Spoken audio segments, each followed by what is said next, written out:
Assalamualaikum warahmatullahi wabarakatuh. Nama saya Marti Widianti dari program Pascasarjana Teknologi Pendidikan. Sini saya akan mempresentasikan tentang Web 2.0 dan pembelajaran seluler. Definisi dari Web 2.0 adalah istilah yang digunakan untuk menggambarkan generasi kedua dari World Wide Web yang berfokus pada kolaborasi dan berbagi informasi. Beberapa karakteristik utama Web 2.0 adalah aplikasi yang dapat diakses dari mana saja dan alat yang mendorong orang untuk membuat, bertukar, dan berbagi informasi. Macam-macam jenis teknologi Web 2.0, antara lain wiki, blog, alat jejaring sosial, layanan penginangan konten, dan podcast. Pembelajaran sosial. Pembelajaran sosial adalah bagian daripada e-learning itu sendiri. Proses pembelajaran sosial mengacu pada belajar dari orang dan dengan orang lain menggunakan alat media sosial, Facebook, YouTube, Instagram, blog, dan wiki. Zaman pekerjaan pengetahuan. Tidak perlu dipertanyakan lagi, sebuah perusahaan, baik perusahaan yang besar atau perusahaan yang kecil, berinvestasi besar dalam memberikan para pekerja pengetahuan yang mereka butuhkan untuk melakukan pekerjaan mereka dengan sukses. Semakin banyak pengetahuan yang diasimilasi oleh seorang pekerja dan semakin cepat mereka menyerapnya, semakin kompetitif dan menguntungkan perusahaan itu sendiri.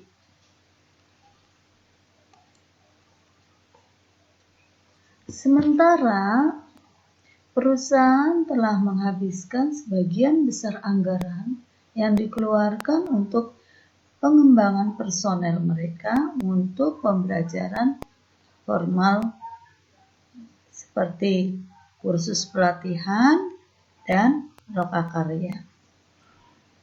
Sejumlah besar pelajar yang keluar dari sesi tersebut tidak siap untuk mempraktikkan pembelajaran.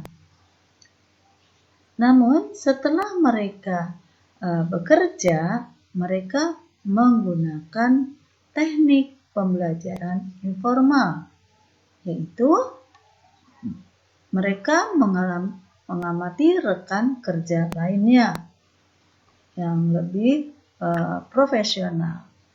Kemudian menanyakan karyawan yang lebih senior dan bereksperimen sendiri atau melakukan penelitian tambahan untuk mengisi kekosongan guna menyempurnakan keterampilan yang mereka butuhkan di dunia nyata. Belajar informal.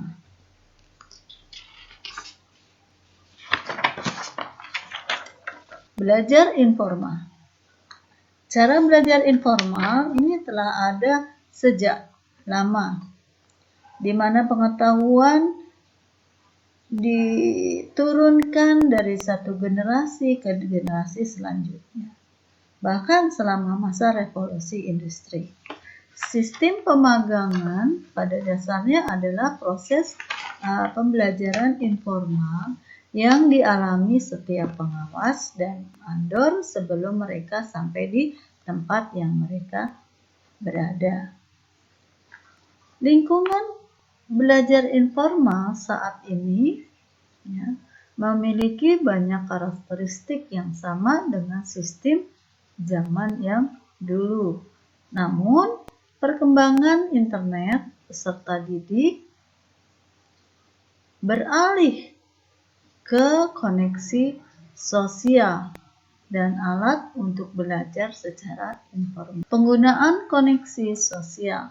Penggunaan koneksi sosial yang berdasarkan kebijakan pemimpin, yaitu keputusan untuk memasukkan alat-alat ini ke dalam lingkungan belajar organisasi sebagian besar tergantung pada perspektif pemimpin itu sendiri dan kembali ke gaya belajar generasi. Sedangkan untuk generasi muda, mereka cenderung menggunakan perangkat pembelajaran sosial secara teratur dan bahkan menganggapnya sebagai motivasi karena mereka memungkinkan untuk berbagi pengetahuan dengan orang lain yang memiliki minat yang sama. Sedangkan generasi yang lebih tua lebih berhati-hati dalam menggunakan perangkat tersebut dan mungkin tidak melihatnya sebagai instrumen pembelajaran. Alat pembelajaran sosial.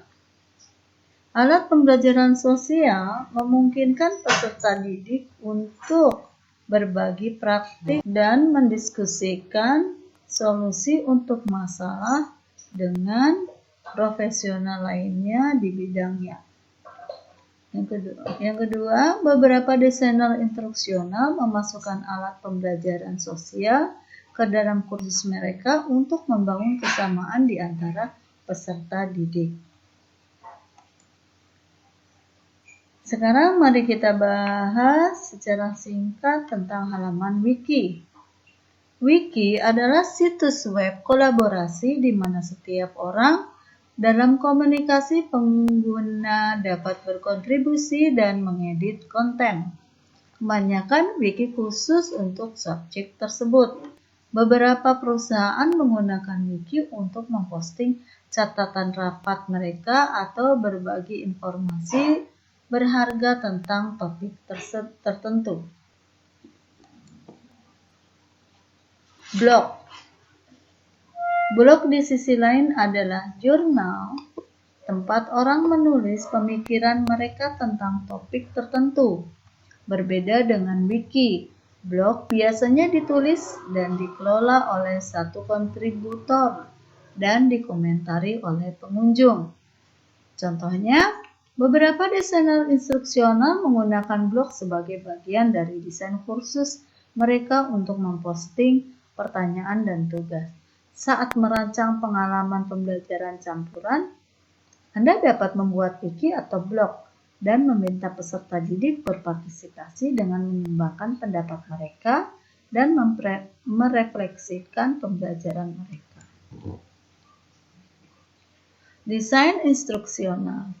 Desain instruksional adalah proses pembelajarannya menggunakan YouTube untuk membuka video dan meminta pelajar untuk menonton dan mengomentarinya sebelum acara pembelajaran. Berikutnya, seluler atau M-Learning. Seluler atau M-Learning adalah bagian lain dari e-learning yang berfokus pada pembelajaran dengan perangkat seluler seperti ponsel cerdas, tablet, dan pembaca e-book. Pembelajaran seluler nyaman karena orang memiliki akses cepat ke perangkat seluler hampir di mana saja. Perangkat seluler. Di dalam perangkat seluler menyediakan pelatihan, penilaian, evaluasi, dukungan di tempat kerja, informasi, referensi, podcast, formulir, dan daftar periksa. Perangkat seluler juga mendukung mode pembelajaran tradisional serta mode e-learning lainnya dan menjadikan pembelajaran lebih portable dan dapat diakses. M-Learning dapat menjangkau banyak orang pada waktu yang sama dan memberi mereka pelatihan tepat waktu. Perangkat seluler ini akan berhasil baik jika sesuai dengan tujuan pembelajaran. Podcasting dan podcasting.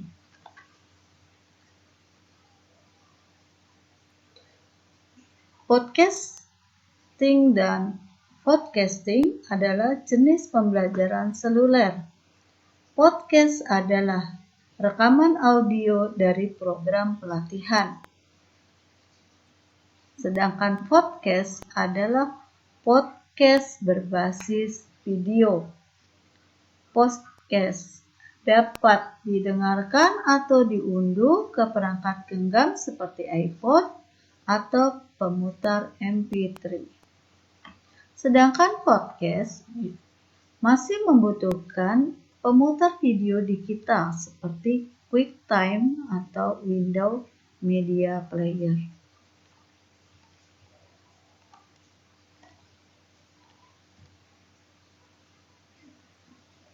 Podcasting dan podcasting.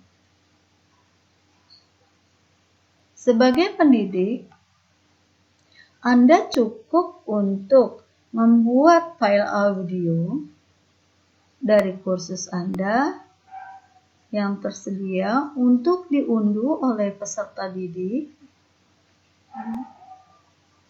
supaya lebih kreatif.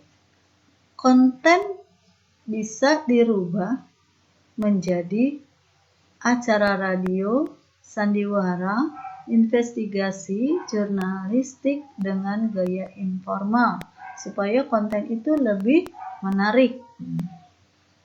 Dengan kreativitas ini, maka akan memotivasi peserta didik untuk menghasilkan pengalaman belajar. Agar pengalaman belajar ini menjadi baik, maka podcasting dan podcasting ini bukan sebagai pembelajaran utama, tetapi sebagai tambahan. Penggunaan podcasting dan podcasting ini efektifnya tidak boleh melebihi dari 20 manfaat podcast dan podcast. Peserta didik dapat mendengarkan rekaman saat mereka berolahraga atau saat mereka beraktivitas, mengemudi, bahkan ketika mereka tidak terhubung ke dalam internet. Kemudian, podcast tidak mahal dan dapat dibuat dengan Audacity, program perangkat lunak gratis untuk merekam dan mengedit audio. Kelemahan podcast dan podcast adalah mempunyai kekurangan elemen interaktif dan oleh karena itu tidak menarik bagi semua gaya belajar. Sarannya, gunakan podcast sebagai materi pendukung yang dapat dieksplorasi peserta didik sendiri, bukan sebagai kursus mandiri. Konten yang dimasukkan ke dalamnya harus sesuai. Jika kontennya tidak bersifat teknis, membuat podcast dapat bermanfaat, sementara konten yang lebih teknis dan kompleks yang memerlukan visualisasi mungkin perlu disajikan dalam format podcast. Penggunaan podcast dan podcast ini akan efektif jika selaras dengan tujuan dan sasaran pembelajaran. Jika tidak, nilai instruksional mereka akan hilang. Solusi M-Learning bekerja baik untuk alat bantu kerja, podcast, jaringan sosial, survei, evaluasi, e-book, daftar periksa, podcast, pembinaan, game, panduan referensi, meja, pembaruan, penilaian, dan simulasi. Proses perencanaan seluler. Dalam membentuk proses perencanaan seluler harus dapat menjawab beberapa pertanyaan di bawah ini. Yang pertama adalah mengapa solusi seluler diperlukan untuk kursus ini? Yang kedua, apakah audiens target Anda menggunakan perangkat seluler? Yang ketiga, apakah audiens target Anda memiliki akses ke perangkat seluler? Yang keempat, apa tujuan pembelajarannya? Yang kelima, bagaimana tujuan ini akan dievaluasi? Yang keenam, seberapa sering konten berubah? Dan yang ketujuh, apakah konten sudah ada dalam format lain? Selanjutnya adalah tugas desainer instruksional. Tugas desainer instruksional adalah merancang pengalaman belajar yang membantu peserta didik memperoleh pengetahuan dan keterampilan baru. Desainer instruksional yang berpengalaman tahu jenis solusi pembelajaran apa yang paling sesuai dengan kebutuhan pelajar mereka. Cara terbaik untuk merasakan apa yang berhasil untuk sosial dan e-learning adalah dengan mencobanya sendiri. Terima kasih. Semoga presentasi ini dapat bermanfaat untuk pendengar.